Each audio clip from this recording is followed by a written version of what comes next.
सरकार बनाउन कुनै गठबन्धनमा नजाने राष्ट्रिय स्वतन्त्र पार्टीका सभापति रवि लामिछानेको उद्घोष। 2084 सालमा बहुमतका साथ आउँछौँ, भ्रष्टाचारीलाई ठेगाना लगाउँछौँ भन्दै रवि लामिछानेको चेतावनी। नेकपा एमालेले प्रधानमन्त्री प्रचण्डको राजीनामा माग गरेर गल्ती गरेको नेता राजेन्द्र पाण्डेको टिप्पणी। मधेसमा अर्थमन्त्रीले भ्रष्टाचार गरेको भन्दै नेकपा एमालेद्वारा सांसद अवरुद्ध। मिटर ब्याज सम्बन्धी विधेयक हाम्रो कारणले निष्क्रिय नभएको रवि लामिछानेको स्पष्टीकरण। समाजवादी मोर्चामा माधव कुमार नेपाल हाबी। पार्टी कार्यालयमा बैठक अध्यक्ष पनि उनै। हरेक 6 महिनामा अध्यक्षता फेरिने समाजवादी मोर्चाको निर्णय। साउनभित्र 7 प्रदेशमा कार्यक्रम गर्ने। प्रधानमन्त्रीको राजीनामाको मागबाट पछाडि हट्दै नेकपा एमाले। सभामुख देवराज घिमिरेले भने विवाद समाधान नभएसम्म सांसद अगाडि बढ्नै सक्दैन। अवरोध गरेर ओलीजीले सत्ताबाट झर्नु परेको छटपटी प्रयोग गर्न खोज्नु भएको नेता घनश्याम भुषालको भनाई। 6 महिना धरान गएर काम गर्ने अध्यक्ष राजेन्द्र लिङदेनको घोषणा। संघीयताको जति ठुलो कुरा गरे तापनि देश काठमाडौँबाट चलिरहेको राजेन्द्र लिङदेलको जिकिर। सके म प्रधानमन्त्री बन्छु, नसके मेरो पुस्ताको कसैलाई बनाउँछु भन्दै गगन थापाको निकै ठुलो घोषणा।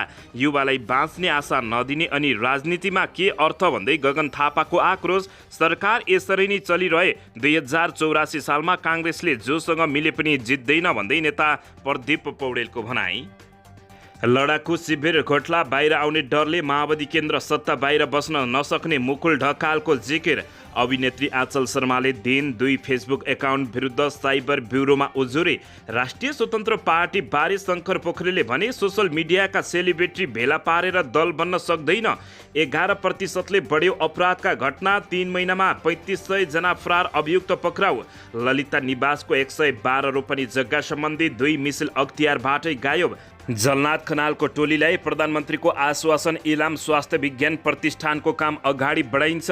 कुमारी बैंकका पूर्व सिइओ सहित 11 जना विरुद्ध 1 अर्ब 10 करोड बिगो दावी सहित मुद्दा दर्ता। मेलमिलापका नाममा जबरजस्ती हस्ताक्षर गराइएको भन्दै मिटर ब्याज पीडितको गुनासो। बाढी र पहिरो 23 दिनमा 34 जनाले गुमाए ज्यान। जलविद्युत क्षेत्रमा 9 अर्ब भन्दा बढीको क्षति। पूर्वी नेपालमा विपद, जनधनको ठूलो क्षति जोगिनका लागि पूर्व तयारी आवश्यक। पाकिस्तानमा अविरल वर्षापछि बाढी र पहिरो र डुबानमा परेर 67 जनाको मृत्यु, 125 जना घाइते। एससीको पूरक परीक्षा साउन 26 र 27 गते हुने। ग्रेडमा चित्त नबुझे साउन 5 गतेसम्म निवेदन दिन पाइने।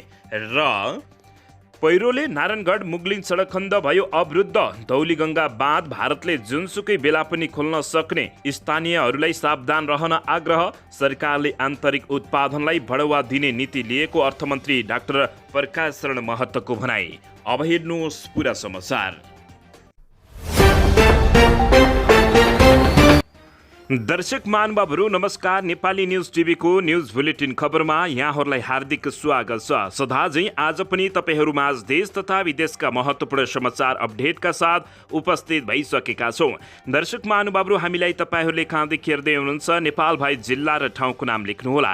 यदि विदेशमा हुनुहुन्छ भने आफू रहेको देशको नाम पनि लेख्न नभुल्नुहोला। र हाम्रो च्यानल नेपाली न्युज टिभीलाई अहिलेसम्म पनि सब्सक्राइब गर्नुभएको छैन भने सब्सक्राइब गर्नुहोला, साथै सँगै रहेको बेल आइकनलाई दबाउन पनि नभुल्नुहोला। आउनुहोस् दर्शक महानुभावहरू, आजको पहिलो तथा विशेष खबरतर्फ लागौँ। राष्ट्रिय स्वतन्त्र पार्टीका सभापति रवि लामिछानेले तत्काल सरकार बनाउने कुनै गठबन्धनमा नजाने उद्घोष गरेका छन्। शनिबार रूपन्देहीको भैरवामा सुरु भएको पार्टीको लुम्बिनी प्रदेश स्तरीय प्रशिक्षण कार्यक्रममा बोल्दै सभापति रवि लामिछानेले सरकार बनाउन तत्काल कुनै पनि गठबन्धनमा नजाने उद्घोष गरेका हुन्। उनले भने राष्ट्रिय स्वतन्त्र पार्टी कुनै दलको पछाडि लाग्ने पार्टी होइन। विगतको निर्वाचनमा भएका भरमा पार्टीहरू एकजुट हुँदा पनि राष्ट्रिय स्वतन्त्र पार्टीले एक्लै लडेर राम्रो नतिजा ल्याएको हो। अब हाम्रो मिसन 2084 साल हो। सरकार बनाउने कुनै गठबन्धनमा अहिले हामी जाँदैनौँ भन्दै रवि लामिछानेले घोषणा गरेका छन्। दर्शकबिन, यसैबीच रवि लामिछानेले भने भ्रष्टाचार सम्बन्धी अहिले अनुसन्धान भएका र टुङ्गोमा नपुगेका वा कसैलाई उन्मुक्ति दिएका फाइल 2084 सालमा राष्ट्रिय स्वतन्त्र पार्टीले सरकारको नेतृत्व गरेपछि भ्रष्टाचारीलाई ठेगाना लगाएरै छाड्ने दावी गरेका छन्। सरकारले नक्कली भुटानी शरणार्थी प्रकरणमा संलग्नहरूलाई पक्राउ गरेको छ। सरकारले जति भ्रष्टाचारीहरूलाई समात्छ हामी त्यति नै फाइदा हुन्छ। उनले भने 2084 सालपछि हामी आइहाल्छौँ। पार्टीको लुम्बिनी प्रदेश कमिटीले आयोजना गरेको प्रदेश स्तरीय 2 दिने प्रशिक्षण कार्यक्रमलाई शनिबार भैरवामा सम्बोधन गर्दै रवि लामिछानेले यस्तो बताएका हुन्। आफ्नो पार्टीले कुनै दलसँग गठबन्धन गर्न जरुरी नरहेको समेत उनले बताउँदै रासपा कुनै दलको पछाडि लाग्ने पार्टी होइन। विगतको निर्वाचनमा भएभरका पार्टीहरू एकजुट हुँदा पनि राष्ट्रिय स्वतन्त्र पार्टीले एक्लै लडेर राम्रो नतिजा ल्याएको हो। अब हाम्रो मिसन 2084 साल हो। सरकार बनाउने कुनै गठबन्धनमा अहिले नजाने उनले बताएका हुन्। उनले जन्मसिद्ध नागरिकका सन्तानले नागरिकता पाउनु हुँदैन भनेर राष्ट्रिय स्वतन्त्र पार्टीले कहिले पनि भन्दै नभनेको भन्दै प्रश्न समेत गरेका छन्। राष्ट्रिय स्वतन्त्र पार्टी नागरिकता विधेयकको विरोधी हो भनेर भरम निर्माण गर्न खोजिएको छ। के कुरामा विरोध गर्ने र के कुरामा विरोध नगर्ने भन्ने राष्ट्रिय स्वतन्त्र पार्टी स्पष्ट रहेको उनले भनेका छन्। सभापति लामिछानेले मिटर ब्याज सम्बन्धी अध्यादेश सांसदमा टेबल गर्दा र नागरिकता विधेयक सम्बन्धमा समेत सांसदमा बोल्न नदिएको भन्दै यसलाई पार्टी विरुद्धको षड्यन्त्र भएको जनाएका छन्। प्रतिनिधि सभामा सदस्य समेत रहेका रवि लामिछानेले रासपा मिटर ब्याज पीडितको पक्षमा रहेको बताउँदै उनले सांसद बैठकमा मिटर ब्याज पीडितको आवाज बोल्न खोज्दा बोल्न नपाएको र आगामी बैठकमा बोल्ने समेत बताएका छन्। प्रधानमन्त्री पुष्पकमल दाहाल प्रचण्डले आफूलाई प्रधानमन्त्री बनाउन भारतले सहयोग गरेको भन्ने अभिव्यक्ति बारे राष्ट्रिय स्वतन्त्र पार्टीले जवाफ माग्ने लामिछानेले बताएका छन्। उनले अहिले सरकारले नक्कली भुटानी शरणार्थी लगायतका विषयमा केही काम गरेको तर त्यो पर्याप्त नभएको समेत बताएका हुन्। उनले विगतमा रासपा सरकारमा जाँदा पनि जनताका मुद्दालाई पहिलो प्राथमिकतामा राखेर गएको स्मरण गर्दै उनले सधैँ आम नागरिकहरूलाई माथि राखेर पार्टी अगाडि बढ्ने समेत बताएका छन्। राम्रा योग्य अनुशासित नेता कार्यकर्ता जुनसुकै पार्टीबाट आए पनि राष्ट्रिय स्वतन्त्र पार्टीमा आउन सक्ने र उनले स्वागत गर्ने समेत बताएका छन्।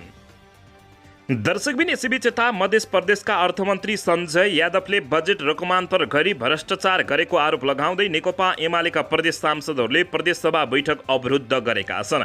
प्रदेशसभा बैठक बस्न साथ नेकपा एमालेका सांसद लखन दासले स्थानीय तहमा पठाएको सशर्त अनुदान र आर्थिक वर्षको अन्तिममा विभिन्न मन्त्रालयबाट बजेट रकमान्तर गरी सर्लाहीमा मात्रै योजना पठाएको विषयमा मुख्यमन्त्री शरदकुमार यादवले जवाफ दिनुपर्ने माग गरेका छन्। प्रदेशसभामा मुख्यमन्त्रीले जवाब नदिएसम्म प्रदेशसभाको बैठक चल्न नदिने सांसद दासले बताएपछि बैठक अवरुद्ध भएको हो। नेकपा एमालेका प्रदेश सांसद दिपेन्द्र कुमार ठाकुरले आर्थिक मसान्तको अन्तिम समयमा बजेट रकमान्तर गरी अर्थमन्त्री र सरकारले नीतिगत भ्रष्टाचार गरेको आरोप लगाएका छन्। नेकपा एमालेको सांसदहरू यसबारे मुख्यमन्त्रीले जवाब दिनुपर्ने अडान राख्दै उभिएपछि सभामुख रामचन्द्र मण्डलले 10 मिनेटका लागि बैठक स्थगित गरेका थिए भने सो स्थानमा दर्शक महानुभावहरू यति बेला बैठक अवरुद्ध भएपछि नेकपा एमालेले रडाको मचाएको छ। दर्शकबिन यता सत्ता साझेदार दल नेकपा एकीकृत समाजवादी पार्टीका उपाध्यक्ष राजेन्द्र प्रसाद पाण्डेले नेकपा एमालेले स्पष्टीकरणको मौका समेत नदिई प्रधानमन्त्री पुष्पकमल दाहाल प्रचण्डको राजीनामा माग गरेर गल्ती गरेको टिप्पणी गरेका छन्। समाजवादी मोर्चाको बैठकपछि शनिबार सञ्चारकर्मीहरूले राखेका जिज्ञासाहरूको जवाब दिने क्रममा उनले उक्त धारणा व्यक्त गरेका हुन्। नेकपा एमालेले प्रधानमन्त्री दाहाललाई स्पष्टीकरणको मौका समेत नदिई राजीनामा मागेर फसाउने काम गरेको उनले दावी गरेका छन्। उपाध्यक्ष पाण्डेले सत्तारूढ दल गठबन्धनले प्रधानमन्त्री दाहालले राजीनामा दिन नपर्ने निर्णय लिएको समेत स्मरण गराउँदै उनले भने गठबन्धनमा सरकारमा सामेल भएका सबै दलहरू बालुवाटारमा अस्ति नै बसेको बैठकमा उपस्थित थियौं। उनले भने राजीनामा गर्नु पर्दैन। एक त नेकपा एमालेले असंसदीय गैर सांसदीय व्यवहार देखाएको छ। प्रधानमन्त्रीको राजीनामाको प्रश्न थियो। उनले भने उहाँहरूले बोल्नु पर्दथ्यो। सांसदमा माग गर्ने विषय हुन्थ्यो र राजीनामा लिएर आऊ भन्ने कुरा हुँदैन। सांसदमा उनीहरूले कुरा उठाउन सक्नुहुन्थ्यो। के बोलेको हो के तपाईले भनेर प्रधानमन्त्रीसँग स्पष्टीकरण माग्न सकिन्थ्यो। तर उहाँहरूले पहिल्यै राजीनामा माग गर्नुभयो। मलाई लाग्छ नेकपा एमाले पार्टी फस्यो, संसदीय मोर्चामा फस्यो। यो गलत हो उनले बताएका हुन्। भारतीय नागरिक प्रीतम सिंह बारे दिएको अभिव्यक्तिप्रति आपत्ति जनाउँदै प्रधानमन्त्री दाहालको राजीनामा माग गर्दै नेकपा एमालेले सांसदको बैठकको समेत यति बेला अवरुद्ध गर्दै आएको छ। दर्शकबिन यसैबीच यता समाजवादी मोर्चाले 7वटै प्रदेशमा राजधानीमा कार्यक्रम गर्ने भएको छ। आलोकनगर स्थित नेकपा एकीकृत समाजवादी पार्टीको केन्द्रीय कार्यालयमा शनिबार बसेको मोर्चाको पहिलो बैठकले मोर्चाको सन्देश आम जनतामाझ पुर्याउन यही साउन महिनाभित्रै प्रदेश राजधानीमा कार्यक्रम गर्ने निर्णय गरेको छ। एकीकृत समाजवादी पार्टीका उपाध्यक्ष राजेन्द्र पाण्डेका अनुसार बैठकमा लोकतान्त्रिक समाजवादी आन्दोलनलाई अगाडि बढाउने विशेष भएर छलफल भएको र साथै प्रदेशमा केही दिनभित्रमै आम सभा गर्ने निर्णय गरिएको उनले बताएका छन्। साउन महिनाभित्रै 7 प्रदेशमा आमसभा गर्ने र सोको मिति यही 27 गते अर्को बैठकले कुन प्रदेशमा कस्ता कार्यक्रम गर्ने भन्ने घोषणा गर्नेछ उनले बताएका हुन्। बैठकमा प्रधानमन्त्री एवं नेकपा माओवादी केन्द्रका अध्यक्ष पुष्पकमल दाहाल प्रचण्ड, नेकपा एकीकृत समाजवादी पार्टीका अध्यक्ष माधव कुमार नेपाल, जनता समाजवादी पार्टी नेपालका अध्यक्ष उपेन्द्र यादव र नेपाल कम्युनिस्ट पार्टीका अध्यक्ष नेत्रविक्रम चन्द विप्लव लगायत 4 जना पार्टीका दोस्रो तहका नेताहरू सहभागी रहेका थिए।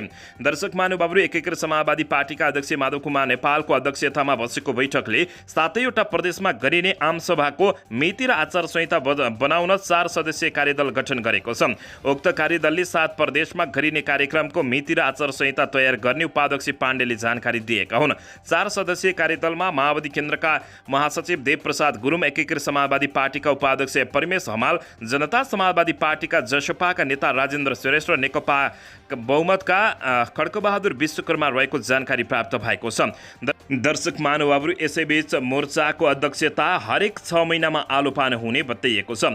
मोर्चाको नेतृत्व 6 महिनामा नेताहरूले आलो पालो गर्ने समझदारी बनेको र सो विषय आगामी बैठकले टुङ्गो लगाउने एकीकृत समाजवादी पार्टीका उपाध्यक्ष पाण्डेले जानकारी दिएका हुन्। दर्शकबिन, यसैबीच यता सभामुख देवराज घिमिरेले सांसद अवरोध गरेको समस्यालाई छलफलका माध्यमबाट समाधान गरेर मात्रै सदन अगाडि बढ्ने बताएका छन्। प्रधानमन्त्री पुष्पकमल दाहाल प्रचण्डले पुस्तक विमोचन कार्यक्रममा दिएको अभिव्यक्तिलाई लिएर सांसद अवरोध भइरहेको भन्दै उनले संसदमा विषय उठिसकेपछि वार्ताको माध्यमबाट समाधान गरेर मात्रै सांसदलाई गति दिन उचित हुने उनले बताएका छन्। न्युज एजेन्सी नेपालसँग कुराकानी गर्दै उनले सभामुख कसैको पक्ष वा विपक्षमा नरहेको भन्दै सांसदमा कोलाहल हुन दिनुभन्दा वार्ताका माध्यमबाट समस्या समाधान गरी अगाडि बढ्न मध्यस्थकर्ताको भूमिका आफूले निभाइरहने उनले बताएका छन्। सभामुखलाई सबैले आफ्नो पक्षमा ल्याउन खोज्छन्। सभामुखको भूमिका प्रधानमन्त्रीलाई बोल्न दिनेतर्फ भए चल्थ्यो। सत्ता पक्षले टेरेन अनि हामीले उसका कुरा सुनेको भरमा सदन चलाउन दिने भनेको कसैको इच्छा अनुसार निमन्त्रणमा चल्न दिए जस्तै हो। सभामुख देवराज घिमिरेले भने यस्तो पनि सभामुखले गर्नुहुन्छ र अर्कोले भन्छ। उनले भने त्यसैले यो के हो भने खेलाडीहरूले मेरो पक्षमा एम्पायरले निर्णय दिनु पर्यो भन्ने आग्रह गरे जस्तो हो। त्यस्तो हुँदैन। इस्युमा विवादमा भइसकेपछि त्यसलाई टुङ्गोमा पुर्याएर मेरो निष्पक्ष भूमिका हुन्छ भन्दै उनले यस्तो बताएका छन्। उनले प्रधानमन्त्रीलाई सम्पर्क गरी प्रतिपक्षीसँग वार्ता गरी पहल गरी समस्या समाधान गर्दै सांसद सुचारू गर्न आग्रह गरेको समेत बताएका छन्। प्रमुख प्रतिपक्षी दलका नेताहरूलाई पनि सिधै राजीनामा माग्ने, वार्ता नै नगर्ने के कारण हो भनेर प्रश्न गरिएको पनि बताइएको छ। जवाफमा प्रमुख प्रतिपक्षी दल नेकपा एमालेका नेता केपी शर्मा ओलीले सरकारले यो विषयलाई गम्भीरताका साथ नलिएको र प्रमुख प्रतिपक्षीको कर्तव्यमा आफूले निभाएको पनि बताएको जानकारी दिएका छन्। त्यो भूमिकाका लागि मैले सक्दो कोसिस गरिरहेको छु। अब यो इस्यु उठेर नमिलेपछि टुङ्गाउने विधि, बाटो र तरिकाबाट समाधान गर्नुपर्छ। काममा जाउँ भन्ने गरी समझदारी हुनुपर्छ। उनले भने समझदारी गर्न नेता पार्टीहरू पार्टीबीच यी कुरा गराउन राजनीतिक पार्टीले नै जिम्मेवारी निर्वाह गर्ने तर्फ सोच्नु पर्दछ। दोस्रो कुरा, मैले सहजीकरण मध्यस्थकर्ताका रूपमा उहाँहरूसँग छलफल गरौँ भन्ने कोसिसमा रहेको छ। उनले प्रमुख प्रतिपक्षले दिएको जवाब पनि प्रधानमन्त्री दाहाललाई आफूले सुनाएको र सम्भवतः वार्ताबाट समस्या समाधान गरी सांसदको गतिरोध अन्त्य हुने विश्वास आफूले लिएको देवराज घिमिरेले बताएका छन्। दर्शकबिन, यसैबीच यता संसद अवरोध गरेर ओलीजीले सत्ताबाट झर्नु परेको छटपटी प्रयोग गर्न खोजिरहनु भएको घनश्याम भुषालले बताएका छन्।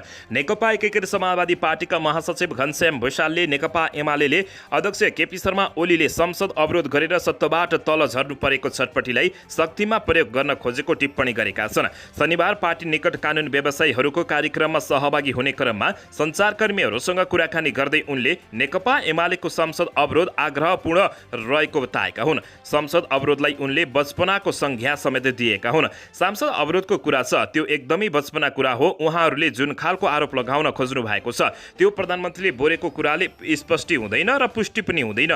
यो अलिकति आग्रहपूर्ण छ। खास गरी ओलीजी सत्ताबाट झर्नु परेको छटपटी यसमा सकेसम्म शक्तिका साथ प्रयोग गर्न खोजिरहनु भएको छ, घनश्याम भुषालले बताएका हुन्। साथै प्रधानमन्त्री पुष्पकमल दाहाल प्रचण्डले एकदमै अनौपचारिक भाषा प्रयोग गरेको पनि उनको टिप्पणी रहेको छ।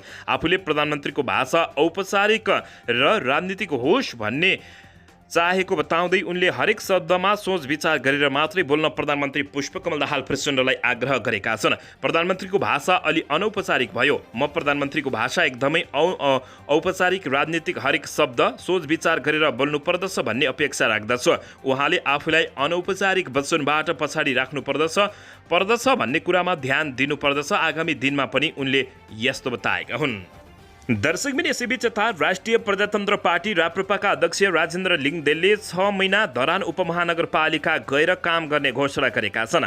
राप्रपा सम्पर्क समाज सामान्य विभागको प्रशिक्षण कार्यक्रमलाई सम्बोधन गर्दै उनले हरेक स्थानीय तहलाई राप्रपासँग जोड्न आवश्यक रहेको बताएका छन्।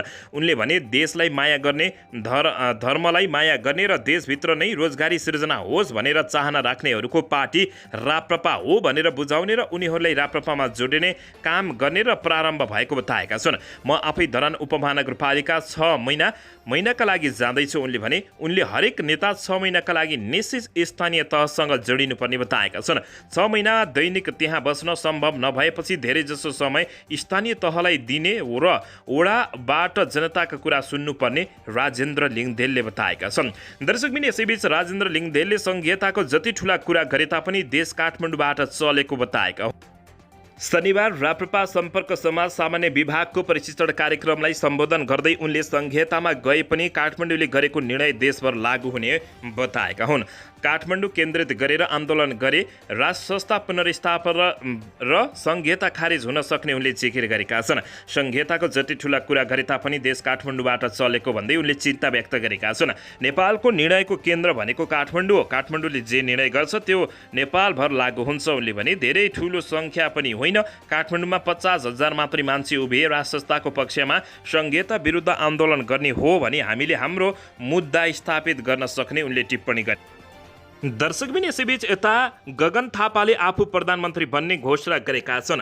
नेपाली काङ्ग्रेसका महामन्त्री गगन कुमार थापाले आफू वा आफ्नै पुस्ताको व्यक्ति प्रधानमन्त्री बन्नु देशको वर्तमान आवश्यकता रहेको बताएका छन्। नेपाली काङ्ग्रेस बुढा नीलकण्ठ नगरपालिकाको नगर सम्मेलनमा शनिबार उनले भने, म फेरि संसदीय दलको नेता बदल्ने कुरामा लागेको छु। सके म प्रधानमन्त्री बन्छु, नसके मेरो पुस्ताको कसैलाई प्रधानमन्त्री बनाउँछु, गगन थापाले घोषणा गरेका हुन्। उनले काङ्ग्रेसलाई बदल्नका लागि आफू लागि रहेको समेत स्पष्ट पारेका छन्। हामी काङ्ग्रेसमा छौँ, काङ्ग्रेसलाई बदल्नका लागि लागि पर्नु पर्दछ।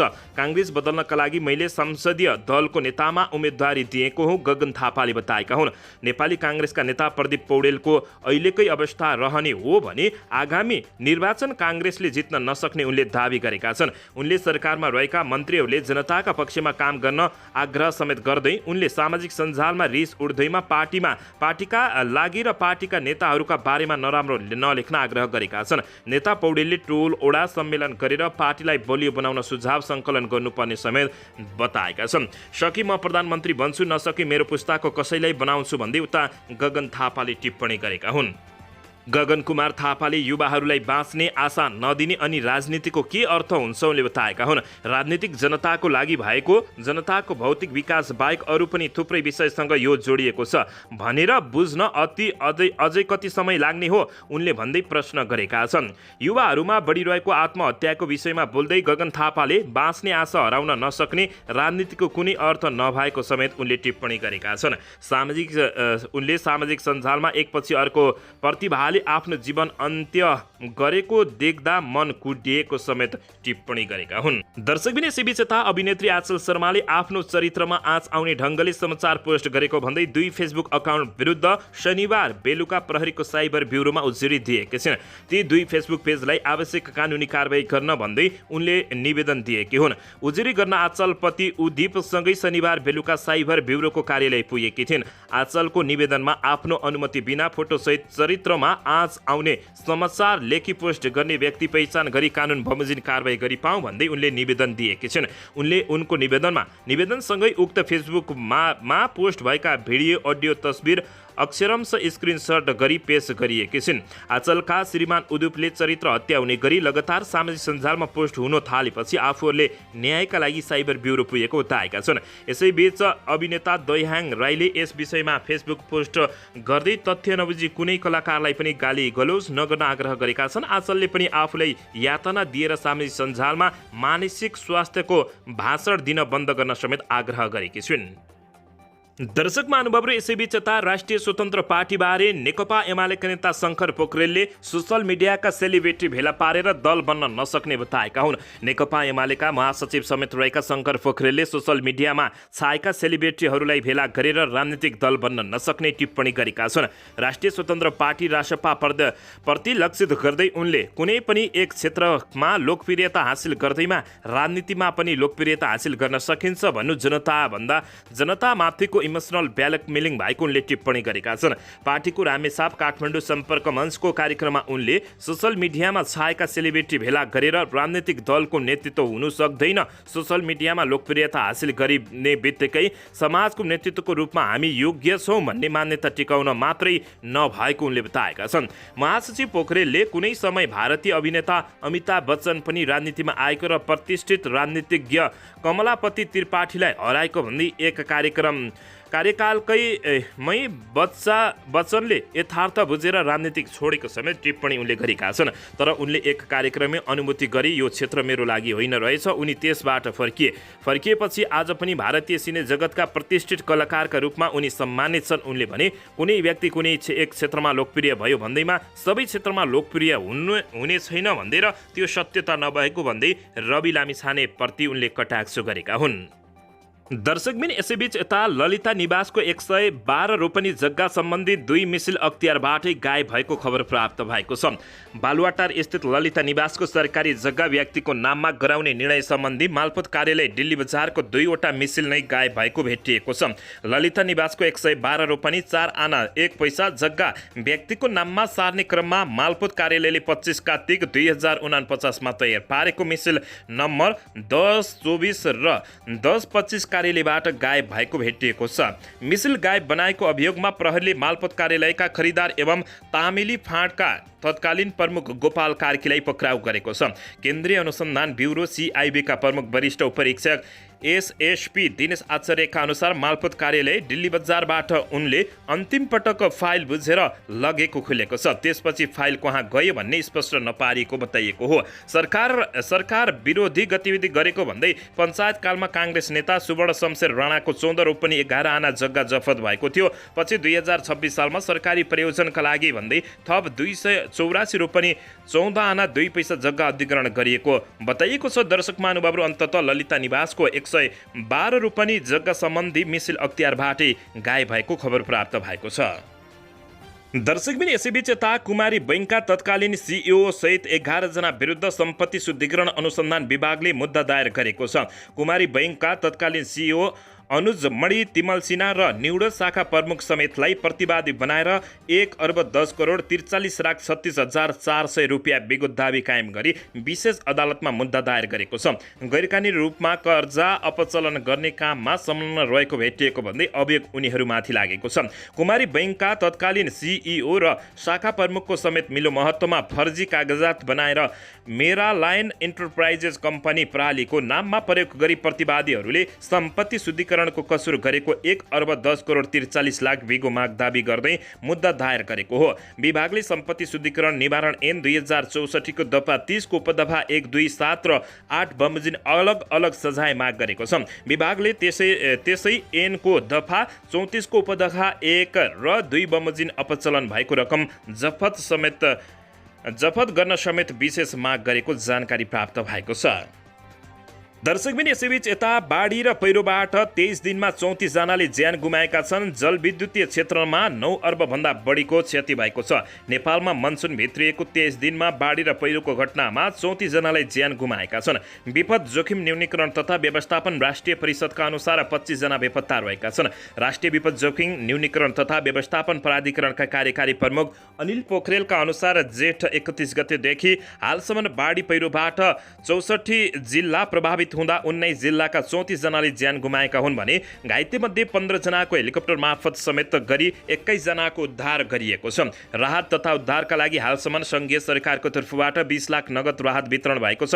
त्यस्तै काठमाडौँबाट ताप्लेजुङ, पाँचथर र सङ्खुवा सभामा 200 वटा तिरपाल लगायतका सहयोग समेत भएको बताइएको छ। दर्शक महानुभावहरू, बाढी र पहिरोमा 23 दिनमा 34 जनाले ज्यान गुमाएका छन्। जलविद्युतीय क्षेत्रमा 9 अर्ब भन्दा बढीको क्षति भएको जानकारी प्राप्त भएको छ। दर्शक महानुभावहरू, यता पूर्वी नेपालमा विपद भएको छ, जनधनको ठूलो क्षति भएको छ, जोगिनका लागि पूर्व तयारीमा आवश्यक रहन समेत विभागले जानकारी दिएको छ। दर्शकबिन यता पाकिस्तानमा अविरल वर्षापछि बाढी र पहिरोमा डुबानमा परि 67 जनाको मृत्यु भएको छ भने 125 जना घाइते भएका छन्। पाकिस्तानको राष्ट्रिय विपद व्यवस्थापन प्राधिकरण NDM का अनुसार पाकिस्तानमा प्री मनसुन सुरु भए यता वर्षाका कारण भएका छुट्टै दुर्घटनामा परि 67 जनाको मृत्यु हुनका साथै 125 जना घाइते भएको जानकारी प्राप्त भएको छ। देशको पूर्वी पन्जाब प्रान्तमा वर्षाका कारण सबैभन्दा बढी 43 जनाको मृत्यु हुनुका साथै 82 जना घाइते भएको र प्रान्तरीय राजधानी लाहोस सहित प्रान्तमा आएको भारी वर्षाका कारण 31 घर पनि भत्किएको जानकारी प्राप्त भएको छ। दर्शकबिन यसैबीच आउनुहोस् अर्को समाचारतर्फ लागौँ। माध्यमिक शिक्षा परीक्षा SAA को पूरक ग्रेड वृद्धि परीक्षा आगामी साउनमा हुने भएको छ। राष्ट्रिय परीक्षा बोर्ड परीक्षा नियन्त्रण कार्यालयले एक सूचना प्रकाशित गरी पूरक परीक्षा साउन 26 र 27 गते हुने जानकारी दिएको छ। अन्तिम ग्रेड C वा C भन्दा कम प्राप्त गरेका विद्यार्थीहरूले पूरक परीक्षा दिन पाउने रहेका छन्। बढीमा 2 विषयसम्म अनुपस्थित रहेका विद्यार्थीहरूले परीक्षार्थीहरूले पुनः पूरक परीक्षा दिन पाउने बोर्डले जानकारी दिएको छ। ग्रेड वृद्धिका लागि साउन 21 गतेभित्र फारम भरेर विद्यालयबाट शिक्षा विकास तथा सामान्य इकाइमा पेश गर्नुपर्ने उक्त सूचना मार्फत जानकारी दिएको छ। परीक्षा रद्द भएका परीक्षार्थीहरूले पूरक परीक्षा दिन पाउने छैनन्। एक विषयको मात्र पूरक परीक्षा दिनुपर्ने विद्यार्थीहरूले पहिलो दिन परीक्षा दिनुपर्ने छ। गत चैत 17 गतेदेखि सञ्चालन गरिएको SAA को नतिजा यही असार 21 गते सार्वजनिक गरिएको थियो। त्यसमा 22,475 विद्यार्थीले A+ ग्रेड ल्याएका थिए। दर्शकबिन यसैबीच यता पहिरोले नारायणगढ मुगली सडक खण्ड अवरुद्ध भएको छ। सुक्खा पहिरो खसेर नारायणगढ मुगली सडक खण्ड अवरुद्ध भएको हो। सडकको काली खोला नजिकै शनिबार 4 बजे अपराह्न सुक्खा पहिरो खसेपछि सडक अवरुद्ध भएको जिल्ला प्रहरी कार्यालय चितवनले जानकारी दिएको छ। कार्यालयका अनुसार सडक अवरुद्ध हुँदा मुगलिन र नारायणगढतर्फ आउने जाने सवारी साधन जाममा परेका छन्। पहिरो बन्चाएर सडक खुलाउन केही समय लाग्ने कार्यालयले जानकारी दिएको छ। बारम्बार मुगलिन सडक खण्डको पहिरो जाँदा दर्शक महानुभावहरू नेपाली जनताहरू अत्यन्तै निकै समस्यामा परेका छन्। दर्शक महानुभावहरू यसैबीच यता धौलीगङ्गा बाँध जुनसुकै पनि बेला खोल्न सक्ने भारतले जानकारी दिएको छ। स्थानीयवासीहरूलाई सावधान रहन आग्रह गरिएको जानकारी प्राप्त भएको। दर्शक महानुभावहरू यसैबीच यता अर्थमन्त्री डाक्टर प्रकाश शरण महतले सरकारले आन्तरिक उत्पादनलाई बढुवा दिने नीति लिएको बताएका छन्। पार्टी प्यालेस तथा क्याटरिङ व्यवसायी सङ्घले हिजो आयोजना गरेको कार्यक्रममा उनले बढ्दो व्यापार घाटा कम गर्न सरकारले आन्तरिक उत्पादनलाई बढुवा दिने नीति लिएको समेत बताएका छन्। उनले सरकारले आन्तरिक उत्पादनलाई बढुवा दिने नीति लिएको आन्तरिक वस्तुको खपतमा जोड दिन आम उपभोक्तालाई आग्रह गरेका छन्। यसैबीच कृषि वस्तुको खपत र रोजगारी सृजनाको क्षेत्रमा क्याटरिङ व्यवसायीहरूको महत्त्वपूर्ण भूमिका रहेको उनको भनाइरहेको छ। अर्थमन्त्री प्रकाश शरण महतले सरकारले कृषिमा मुलुकलाई आत्मनिर्भर बनाउने गरी प्रोत्साहनको नीति लिएको बताएका हुन्। उनले कृषि अनुदान दुरुपयोग हुन नदिन सरकारले आगामी आर्थिक वर्षको बजेटमा उत्पादनको आधारमा अनुदान दिने व्यवस्था गरेको पनि स्मरण गराएका छन्। अर्थमन्त्री डाक्टर प्रकाश शरण महतले बैंक तथा वित्तीय संस्थाले छिट्टै बजार घटाउने बताउँदै उनले चर्को ब्याजदर घटाउनका लागि आफूले नेपाल राष्ट्र बैंकलाई भनेको र आगामी आर्थिक वर्षको मौद्रिक नीतिमा सो कुरा सम्बोधन भएको समेत उनले विश्वास व्यक्त गरेका छन्।